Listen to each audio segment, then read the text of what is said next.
Imagine uncovering the shadowy underbelly of global finance, where unelected elites pull strings that could bankrupt nations overnight or turn paupers into tycoons in a flash. Picture scandals involving trillions vanishing into thin air, whispers of insider deals that rigged the game for the ultra-rich, and chilling tales of economic collapses engineered in secret boardrooms. Events so twisted they make your skin crawl. What if I told you that behind every market crash and boom lies a web of intrigue that could shatter your financial future? Stick around because by the end, I'll reveal jaw-dropping revelations that expose how these hidden forces have manipulated history, and why the next big twist might be lurking just around the corner. You won't want to miss the explosive truths waiting at the finish line. They'll change how you see your wallet forever. In our interconnected world, few entities hold as much sway as central banks, those quiet giants shaping the ebb and flow of economies without fanfare or ballots. They dictate the worth of currencies, steer vast financial tides, and touch every aspect of personal wealth accumulation. Capable of conjuring prosperity from nothing or erasing it in moments, these institutions operate with minimal oversight from the public they impact. This narrative explores their ascent to dominance in contemporary finance, not as neutral overseers but as key participants crafting the rules to suit their evolving roles. Grasping their origins transforms perceptions of earnings, obligations, and reserves forever. Journey back to the late 17th century, specifically 1694, when England grappled with fiscal desperation following an exhausting conflict against France that drained royal coffers dry. Enter the Bank of England, pioneering what we recognize today as a central banking model. Far from catering to everyday folk, its core mission centered on funding governmental needs while reaping gains from such arrangements. This blueprint birthed the archetype of central banks as state financiers rather than mere stabilizers of economic fluctuations. As decades unfolded, this authority only amplified, embedding itself deeper into national frameworks. Fast forward to the 1800s, where European counterparts mirrored this approach, emerging as privileged private entities. They minted official tender, oversaw stockpiles, and extended aid during turmoil, all while amassing unchecked clout absent from electoral processes. Across the Atlantic, America's trajectory proved turbulent and laced with skepticism towards centralized monetary might. Citizens harbored wariness toward such concentrations, leading to the dissolution of early attempts like the initial two national banks amid charges of graft and favoritism toward the affluent. Throughout much of that era, the nation navigated without a unified central authority, resulting in a patchwork of localized monies, wild speculative surges, and crippling downturns that exposed vulnerabilities. The turning point arrived with the 1907 financial scare, a debacle so acute that a single magnate, J.P. Morgan, improvised a bailout using personal resources and networks. This episode amplified calls for reform, culminating in 1913's legislation establishing the Federal Reserve System. Marketed as a dispersed array of district institutions promoting steadiness, it gradually consolidated into a formidable hub dictating borrowing costs, credit flows, and currency volumes. Delving deeper reveals the opacity. Unlike typical federal bodies, the Fed blends governmental and commercial traits.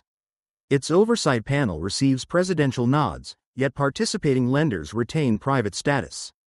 Funding stems from yields on public borrowings and levies on affiliated entities, not taxpayer contributions.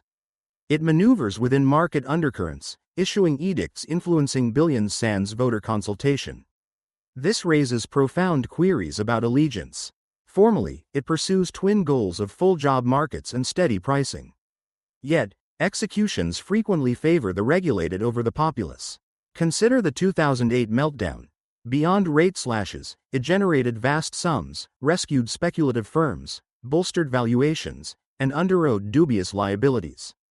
A decade later, amid global health disruptions, the scale escalated, acquiring company obligations, flooding systems with funds, and amplifying disparities that enriched the prosperous while dangling indirect perks for others. At its essence, these bodies don't merely guide economies. They mold them, allocating victories and setbacks. Easing policies propel equities upward, while restrictions precipitate slumps. Expanding supplies advantages holders of valuables, whereas hikes burden households with elevated payments on homes, cards, and vehicles. Despite professed autonomy, ties to overseen sectors run deep, with executives shuttling between corporate suites and policy halls. Initiatives often echo investor priorities, cloaked in arcane jargon that obscures transparency for laypersons. Presently, we inhabit an era of unparalleled central bank potency coupled with scant responsibility. Entities like the Fed, ECB, BOJ, and BO aren't impartial, they construct our fiscal landscape. Post-2008 shifts have remade terrains unrecognizably. Subdued borrowing norms prevailed. Unconventional expansions, once radical, normalized. They channeled billions into sovereign notes, business IOUs, and property-linked instruments. Consequences included soaring valuations in shares, properties, and goods. For existing owners, fortunes multiplied. To the rest, it masqueraded as advancement veiling cost escalations.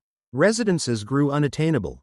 Markets diverged from earnings growth. Living expenses climbed as nest eggs stagnated, with culprits eluding blame amid finger-pointing at leaders, outsiders, or fate, overlooking the puppeteers of monetary levers. The stark reality unfolds. Contemporary finance engineers perpetual activity over genuine autonomy. These guardians oil gears of spending, fostering borrowings while discouraging hoarding. They tweak charges, craft stories, and shift fortunes digitally. Each gathering, announcement, and urgent measure dons the guise of equilibrium. But it's institutional endurance they safeguard, not individual security.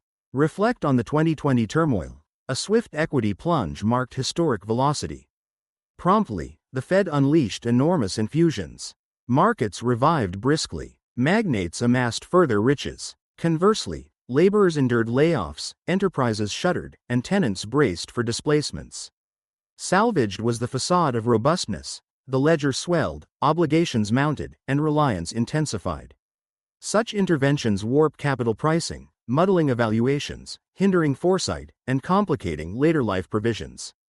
They cultivate expansions, ignite contractions, fostering volatile swings where tangible value erodes and nominal gains evaporate. Most alarmingly, they erode personal control. Countless remain oblivious to influences on loan yields, deposit returns, or dwelling costs, all cascading from secluded deliberations by unelectable figures. True mastery resides not in formal independence but in servicing origins, lenders, exchanges, and privileged circles. Transitions between finance hubs and regulatory posts aren't folklore, they're routine progressions. The vernacular of this realm, intricate, scholarly, laden with analyses, excludes novices deliberately. Yet, armed with insight into systemic designs and these entities' enforcements, liberation beckons. Monetary acumen transcends ledgers or placements, it embodies empowerment. Recognizing currency's bias, price rises orchestration, charges agendas, and independences demands comprehension plus evasion of snares. This could involve securing unproducible holdings, forging revenues detached from cycles, or dismissing perpetual expansion myths. For escalation driven by boundless obligations and relentless intake resembles an endless loop. Acceleration merely heightens escape challenges. Practical steps commence with clarity. These aren't omnipotents but participants. Instruments like charge adjustments, fund surges, and acquisitions prioritize market calm, entity shields, and debt-sustained frameworks over personal liberty. Direct confrontations prove futile, yet strategic positioning offers refuge. Spread risks. Streamline, curtail borrowings, possess essentials, master mechanics, disseminate wisdom, challenge tales. Inevitability looms for future upheavals, they arrive cyclically. Responses will prioritize preservation, self-guardianship falls to individuals. Patterns echo without replication, but ignorance invites peril. If this reshapes views, join for more. Past lessons illuminate paths ahead.